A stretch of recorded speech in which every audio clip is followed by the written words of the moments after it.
Well, I've owned this 1991 Corvette now, I think about 6 years, and I've done a lot of work to it, and I'm getting ready to retire here, so I'm going to downsize a little bit, and underneath here is a C5 FRC that I want to keep, and then we've got a 2016 Z that we want to keep, so we're going to pass this one down to someone else. And a couple of years ago, I pulled the half shafts out.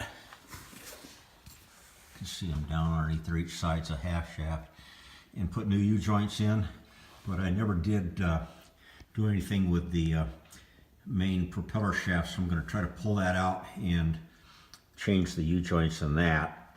I heard different stories about whether or not you need to pull the C-beam or not, and I've already pulled the back part of the exhaust out, and you can see, maybe you can see, it's kind of dark underneath there, but right here's the 2 bolts on the C-beam and the propeller shaft. You can see right there, and I'll get some more light underneath here when I get going again. But anyway, right now I've got to pull the another piece of the exhaust out so I can get to the front.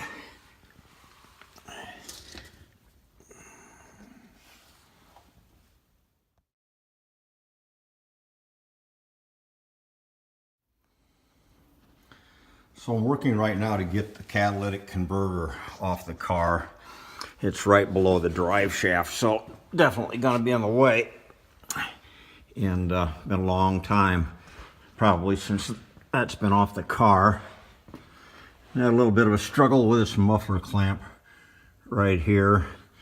You know, buddy PB blaster, and then took a bull pin like this right here, and then tapped on that nut a few times. That kind of worked that loose. I don't know if you can see this or not, but there's a stainless steel air injection line that comes down from the front of the motor that pumps air into the catalytic converter, and there's a joint right here, and somehow I've got to figure out how to get that apart. It looks like some kind of a crimp connection or something, so I'm going to see if I can get underneath, get in there with a screwdriver and pop that thing loose somehow or other. Not really sure just how to do it.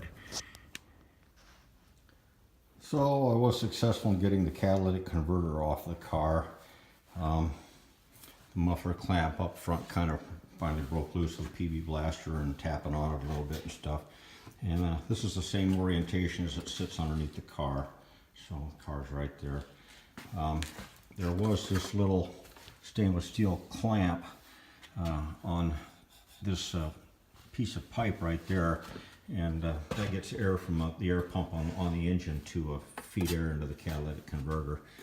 And this little clamp right here kind of goes over that flare and holds the whole thing together. And the way I got that loose is just by working a screwdriver in there and prying on it a little bit. I think I could probably still use the same clamp and just use a vice grip to crimp it back together to get done.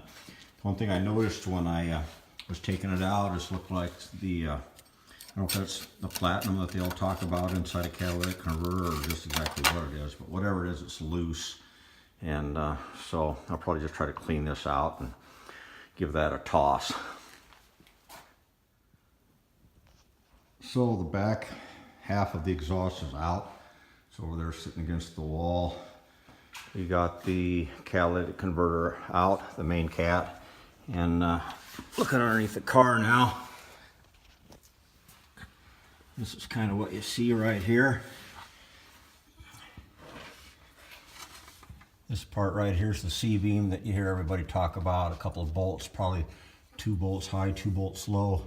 Same thing up the front end, kind of ties the chassis together. And then you can see the propeller shaft there to the side. And it looks to me like I can get that out of there without taking the C-beam out. So I'm going to give it a try. So I'm down here underneath the car, looking towards the back. And this is the differential right here. And the drive shaft, propeller shaft right here. And looks like it's a 5/16 inch wrench, and I've got that part of the universal joint broke loose. So it's just going to be a question of putting the transmission in neutral and then loosening those up, and then seeing if it'll slide this way enough and then go backwards enough to pull it out of the transmission that's up front. Well, I'll tell you, you can definitely get this drive shaft out of a 1991 Corvette without taking the C-beam out. I just did it and it really came out really easy. Once I got it out, just a cursory examination of the U-joints. I took a rag and cleaned the dust away from this bearing cap right here. And I've already taken it off once, but just to show you. And I don't know if you can see that or not, but a lot of times the U-joint, when it fails, you take it off and basically you'll shake rust out of these bearing caps. This one really looks like it's in good shape. Still got grease on it. It's a Spicer brand. Might be original to the car, really. I don't know for sure. This is Spicer 2.0 or 20, maybe. So anyway, I'm thinking I'm probably not going to bother changing these U-joints out.